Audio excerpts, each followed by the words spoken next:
Hi friends, welcome back to my channel. ಕೇವಲ 10 ನಿಮಿಷದಲ್ಲಿ ತಟ್ಟಂತ ಈ ಬ್ರೇಕ್ಫಾಸ್ಟ್ ಲಂಚ್ ಬಾಕ್ಸ್ ರೆಸಿಪಿ ಮಾಡ್ಬೋದು.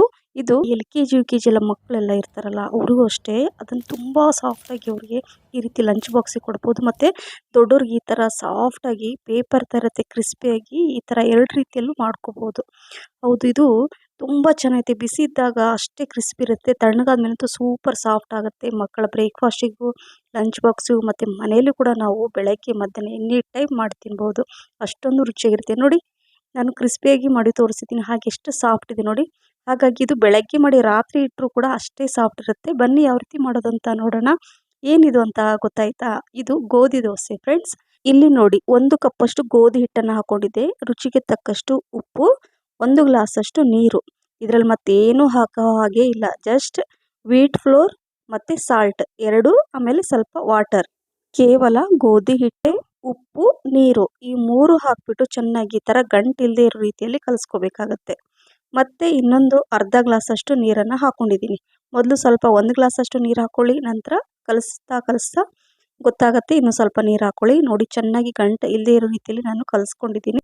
ನೋಡಿ, ಪರ್ಫೆಕ್ಟಾಗಿ ಈ ದೋಸೆ ಬ್ಯಾಟರ್ ರೆಡಿಯಾಗಿದೆ. ಈ ರೀತಿಯಾಗಿ ಇರಬೇಕು. ಸೊ ಇದರಲ್ಲಿ ನಾನು ಯಾವುದೇ ಕುಕ್ಕಿಂಗ್ ಸೋಡಾ ಇಲ್ಲದೆ ಮಾಡ್ತಾಯಿದ್ದೀನಿ, ವಿತೌಟ್ ಕುಕ್ಕಿಂಗ್ ಸೋಡಾ ದೋಸೆ ಇದು. ಸೊ ಹಾಗಾಗಿ ಹೆಲ್ದಿಯಾಗಿರುತ್ತೆ. ನೋಡಿ, ಈ ರೀತಿಯಾಗಿ ನಿಮ್ಗೆ ನೋಡ್ತಾ ಗೊತ್ತಾಗ್ತಾ ಇರುತ್ತೆ ಪರ್ಫೆಕ್ಟಾಗಿ ಈ ಥರ ದೋಸೆ. ಅಂದರೆ ಹಿಟ್ಟಿಂಗ್ ಮೇಲೆ ಮಾಡುವಾಗ ಎಲ್ಲೂ ಗಟ್ಟಿಯಾಗಿರಬಾರ್ದು, ತಕ್ಷಣ ಅದು ಹೀಗೆ ಬೀಳಬೇಕು. ಸೊ ಈಗ ಈ ಒಂದು 10 ನಿಮಿಷ ಆಗಿ ಸೈಡಲ್ಲಿ ಇಟ್ಕೊಂಡು ಇದಕ್ಕೊಂದು ಚಟ್ನಿ ಮಾಡ್ಕೊಳ್ಳೋಣ. ಸ್ವಲ್ಪ ನಾನು ಒಣ ಕೊಬ್ಬರಿ ಹಾಕ್ಕೊಂಡಿದ್ದೀನಿ, ಅಥವಾ ಹಸಿ ಕೊಬ್ಬರಿ ಕೂಡ ಹಾಕ್ಕೋಬೋದು.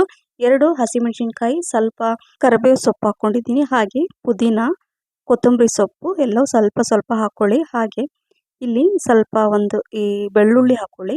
ಬೆಳ್ಳುಳ್ಳಿ ಬೇಡ ಅಂದರೆ ಸ್ಕಿಪ್ ಮಾಡ್ಬೋದು. 1 ಇಂಚಷ್ಟು ಶುಂಠಿ, ಮತ್ತು ಸ್ವಲ್ಪ ಹುಣಸೆ ಹಣ್ಣು, ಒಂದು ಅರ್ಧ ಇಂಚಷ್ಟು, 4 ಟೀ ಸ್ಪೂನಷ್ಟು ಈ ಹುರುಗಡಲೆ, ನಂತರ ರುಚಿಗೆ ತಕ್ಕಷ್ಟು ಉಪ್ಪು, ಸ್ವಲ್ಪ ನೀರು ಹಾಕ್ಕೊಂಡು ಫೈನಾಗಿ ಈ ಥರ ರುಬ್ಕೊಳ್ಳಿ. ಸೊ ಪರ್ಫೆಕ್ಟಾಗಿ ಈ ಚಟ್ನಿ ಕೂಡ ರೆಡಿಯಾಗಿದೆ.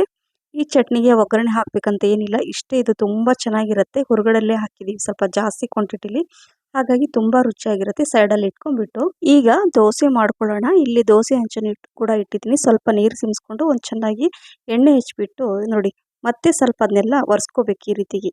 ಸೊ ಈ ರೀತಿ ಮಾಡೋದ್ರಿಂದ ದೋಸೆ ತುಂಬ ಚೆನ್ನಾಗಿರುತ್ತೆ, ಕ್ರಿಸ್ಪಿಯಾಗೂ ಬರುತ್ತೆ.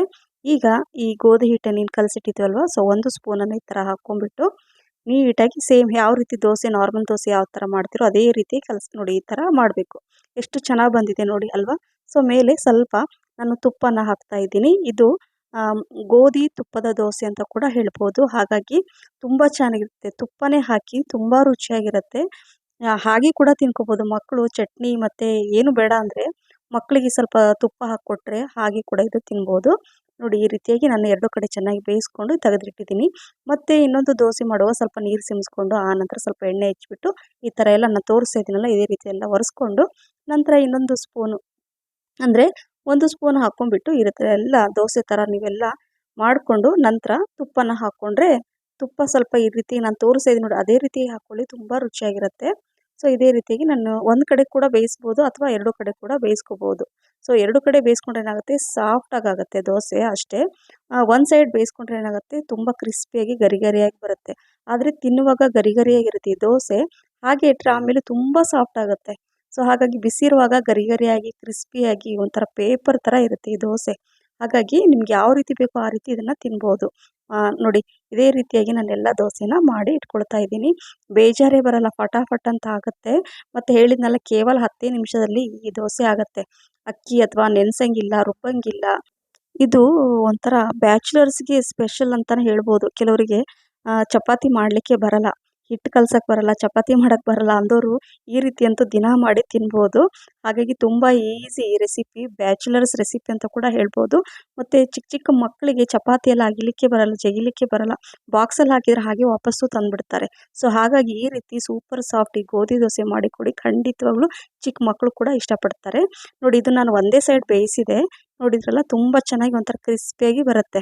ತಿನ್ನುವಾಗ ಕ್ರಿಸ್ಪಿಯಾಗಿರುತ್ತೆ ಬಿಸಿ ಇದ್ದಾಗ. ಆಮೇಲೆ ಇದನ್ನು ಹಾಗೆ ಇಟ್ಟರೆ ಇದು ಕೂಡ ಸಾಫ್ಟಾಗಿ ಆಗುತ್ತೆ.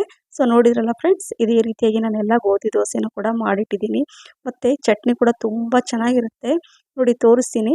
ಇದು ಸ್ವಲ್ಪ ತಣ್ಣಗಾದ್ಮೇಲೆ, ಅಂದರೆ ಮಾಡುವಾಗ ನೀವು ಬಿಸಿ ಬಿಸಿ ತಿಂದರೆ ಕ್ರಿಸ್ಪಿಯಾಗಿರುತ್ತೆ ಅಂತ ನಿಮ್ಗೆ ಹೇಳಿದೆ. ಇದು ಒಂದು 10 ನಿಮಿಷ ಬಿಟ್ಟರೆ ಈ ರೀತಿಯಾಗಿ ಆಗುತ್ತೆ ನೋಡಿ, ಸಾಫ್ಟಾಗಿ ಆಗುತ್ತೆ. ಸೊ ಹಾಗಾಗಿ ನೀವು ಬ್ರೇಕ್ಫಾಸ್ಟಿಗೂ ಕೊಡ್ಬೋದು ಮಕ್ಕಳಿಗೆ, ಲಂಚ್ ಬಾಕ್ಸಿಗೆ ಅಂತೂ ಪರ್ಫೆಕ್ಟ್ ಅಂತ ಹೇಳ್ಬೋದು. ಇದೇ ರೀತಿಯಾಗಿ ನಾನು ಲಾಸ್ಟಲ್ಲಿ ಒಂದು ದೋಸೆ ಮಾಡಿಕೊಂಡೆ, ಫುಲ್ ಕ್ರಿಸ್ಪಿಯಾಗಿ ಪೇಪರ್ ಥರ ಇತ್ತು. ಆ ಚಟ್ನಿ ಜೊತೆ ತಿಂತಾ ಇದ್ರೆ ರಿಯಲಿ ಫ್ರೆಂಡ್ಸ್ ತಿಂತಾನೆ ಇರ್ತೀರಾ. ಒಂದು ಹೊಟ್ಟೆ ತುಂಬಿದ್ರು ಬಾಯಿ ರುಚಿ ಇನ್ನು ನಿಮಗೆ ತಿನ್ನಬೇಕು ಅಂತ ಅನಿಸುತ್ತೆ, ಅಷ್ಟೊಂದು ರುಚಿಯಾದಂತಹ ಈ ರೆಸಿಪಿ. ಸೊ ಇದು breakfast, lunch, dinner any time ಮಾಡ್ಬೋದು. ಚಿಕ್ಕ ಮಕ್ಕಳಿಂದ ಹಿಡಿದು ದೊಡ್ಡವರು ಎಲ್ಲರ ಫೇವ್ರೇಟ್ ಆಗಿಬಿಡುತ್ತೆ. ಖಂಡಿತವಾಗ್ಲೂ ಟ್ರೈ ಮಾಡಿ, ಮತ್ತು ಟೈಮ್ ಕೂಡ ಸೇವ್ ಆಗುತ್ತೆ.